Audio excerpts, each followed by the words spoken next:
We're going to turn back to the NATO summit now, where Canada says it finally has a plan to meet NATO's benchmark defence spending target. We are buying big things. We are building big things. Prime Minister Justin Trudeau said Canada will spend 2% of its GDP on defence by 2032. It's a goal Canada has been struggling to meet since NATO introduced the benchmark in 2014, and a failure that has received growing criticism from NATO allies. In 2014, before the Liberals formed government, Canada was spending just 1% of its GDP on defence. It's currently on track to spend 1.37% this year. That goes up to 1.76% by 2030, and now Canada says it will reach that 2% target by 2032. NATO Secretary General Jens Stoltenberg said he welcomed this move by Canada. Canada will now put in place a plan to be at 2%. Within a few years. So that means that all those allies who are not yet at 2%, they have a plan in place to be at 2%. So I welcome both the fact that so many allies have reached the 2%, but also that those allies are not yet at 2%, including Canada, now have a clear plan in place. Okay, they call it a clear plan, but the government has not yet specified exactly how it will get to that 2% benchmark. Bill Blair is the Minister of National Defence. He's been at the NATO summit, and he joins me now from Washington. Minister Blair, thank you for taking the time on a busy day. Yeah, of course. Thank you very much for having me, David. So you have this target date now of 2032. You have a list of options that will help you get to the 2% benchmark, including the submarine purchase you announced, but we don't have details of year-by-year spending, when things will be delivered. So does that qualify as a plan under the NATO standard? Yeah, I've had the opportunity over the course of a number of meetings over the past several months with our NATO allies to talk about the challenge that we were facing in reaching that 2% platform, but also all of the things that Canada was undertaking to do. You know, after, frankly, decades of underinvestment in the Canadian Armed Forces, as the Prime Minister said earlier today, we have to do big things and buy big things. We're investing in the Royal Canadian Navy, for example, not just with the submarines that we announced earlier this week, but with 15 new surface combatant ships and 6 new Arctic offshore patrol vessels, new supply vessels for them as well. And so all of those significant investments, they take time to deliver on, and they're big investments. And one of the things, David, I think we need to make very clear, I was able to assure our allies, Canada has a clear, well-articulated and verifiable plan to reach the 2% standard by 2032.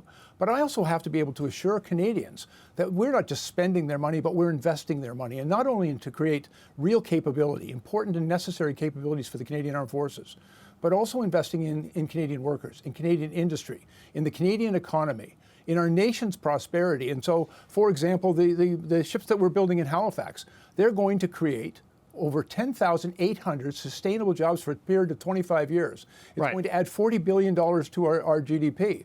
And it's going to deliver 15 new surface combatant vessels for our Royal Canadian Navy. Those are investments with a real return, a return on capability, but a return on prosperity for Canadians. Yeah, look, no dispute that spending has gone up as a percentage of GDP and in real dollar amounts, and there has been a large investment, but it is still short, even with what is on the books to be bought of the 2%. Well, right? and David, to be clear, the things that we also said in the DPU that we released in April, we said that we were doing some really important and necessary work to explore other options. Right. We were equally clear.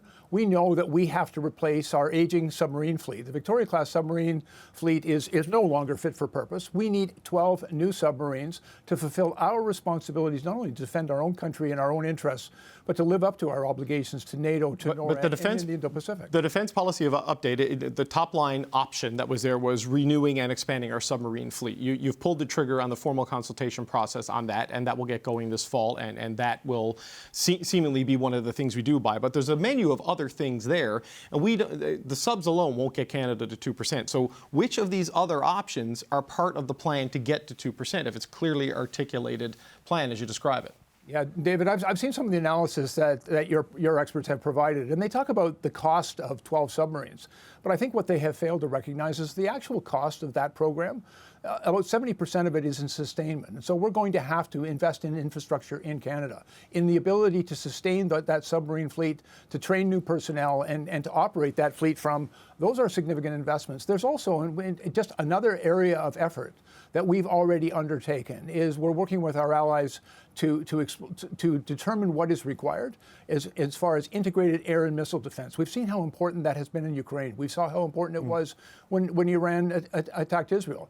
The new reality of the threat environment is that we have to make sure that we can protect our country and our continent and do our part in integrated air and missile defense. That work, it will inevitably require significant new investments. And we're working with our allies, but also with Canadian industry to make sure that those investments in capability are also investments in the Canadian economy. So are those the two big things? The subs, the sustainment of the subs, and the integrated air defense. That gets Canada over 2%, and that will be done by 2032? David, I've got to replace our tank fleet. Our Leopard 2s, although an excellent tank, those are aging out, and we have to replace them. There are many significant investments that we articulated in the DPU. We've already begun that work, but after many, many years of neglect, and our battleships, for example, are 45 years old. It costs an enormous amount of money just to sustain them, and we'll have to replace them. We're investing in almost 200 new aircraft. It's the largest investment in the Royal Canadian Air Force since the Second World War. We also know we've got huge investments that we're going to have to make in personnel and supports for the Army, and those are big investments that need to be made. But it's really important when we're doing this. I think one of the conversations I've been able to have with our allies, and don't get me wrong, the 2% threshold that NATO and Canada has committed to, we understand its importance, and we are absolutely committed to achieving that standard.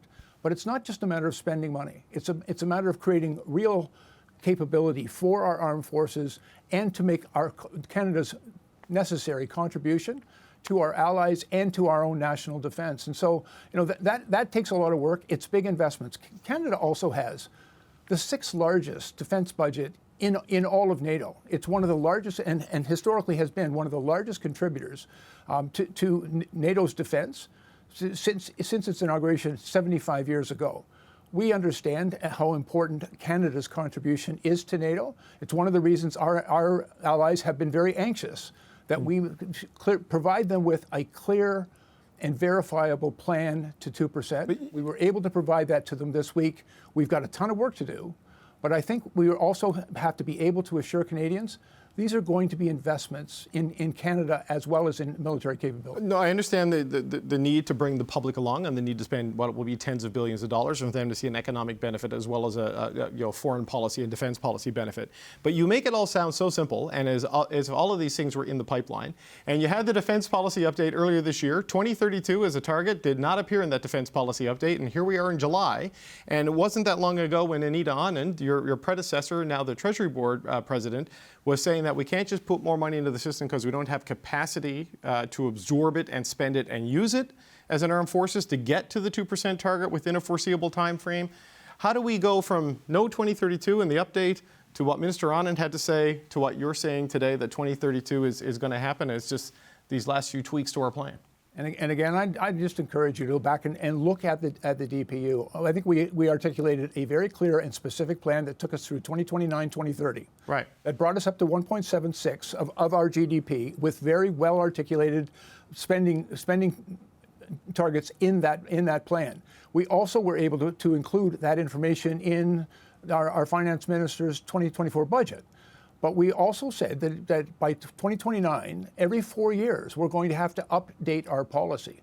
We were very clear in the DPU. We had to make very significant additional investments, but I tried to acknowledge at the time, and as I do now, it's not simple. It's a lot of hard work, and so we've tasked our people to going out and doing the work that is necessary to see, what is available that can meet our Royal Canadian Navy's requirements, just as one example for submarines. I've had a number of very, very helpful discussions with our allies and with countries around the world who have submarines in production. But we're not just talking about acquiring 12 boats. We're talking about building a different relationship with the countries from which we might procure such boats, but also to make sure that Canadian industry, Canadian workers, and the Canadian economy will benefit from that investment. I think the work that we are doing is going to really produce real value for Canadians in this investment. It's what our Navy needs. It's what our allies require of us. But we're trying to do it in a way that will really return real benefits to Canadians. I think after many, many years, decades of neglect, and as we mentioned today, when we formed government, defence spending in Canada had actually dropped to a historic low, less than 1%. The Royal Canadian Navy, our Army, and our Air Forces, they need more than vacuous slogans and tough talking points. They need real investments. We're making those investments. We're doing it with them. We're listening very clearly to what they require. But we're also working very closely with industry, with Canadian industry, our aerospace industry, our munitions industry, and our shipbuilding industry, all of whom are really important partners because that's the right way to do this. But Minister, if you had a plan to present to NATO, and we just heard the Secretary General praise it, just as a final point, you were there on Monday, you were there on Tuesday, and American politicians were lining up to take shots at Canada, calling it shameful, and you're riding on the coattails of the United States when it comes to military spending. Why wait until Wednesday to say to the world, we've got a plan that we presented to NATO that is clear to our allies? Why not do that on Monday and save yourself a couple of days of bad headlines and Canada a couple of days of getting poked in the eye by some of our biggest allies? Well, to be quite honest with you, the Americans are in a bit of a political season right now. Lots of people going to the microphone and making all sorts of statements. My responsibility is to my NATO allies. And I was able to go and I've met with them bilaterally, I've met with them collectively. We've talked about the plan, we've talked about what we're doing. I think they're very satisfied with the work that Canada is doing. I've had the opportunity to speak to the generals in charge of NATO about the work that we are doing, the work that we're now doing in Latvia as well, because there's very significant investments that we have to make there. My responsibility and the Prime Minister's responsibility was to reassure our allies that we had a well thought out and thoughtful and achievable plan. We were able to present that to them, and then today the Prime Minister was able to share that because that work has been going on over the past several months, but culminating in some really important discussions over the past few days. I think our allies are much reassured by the work that we have done to demonstrate our commitment. And although as we've also had to explain, this isn't just about going out and going to the local military trade show and spending money as quickly as possible. It's about investing in our military, investing in capability, and as I've said, investing in Canadians at the same time. Okay, Minister Bill Blair, I'm out of time. I want to thank you for joining me today from Washington. Minister of National Defense, Bill Blair. Thank you, sir. Thanks, David.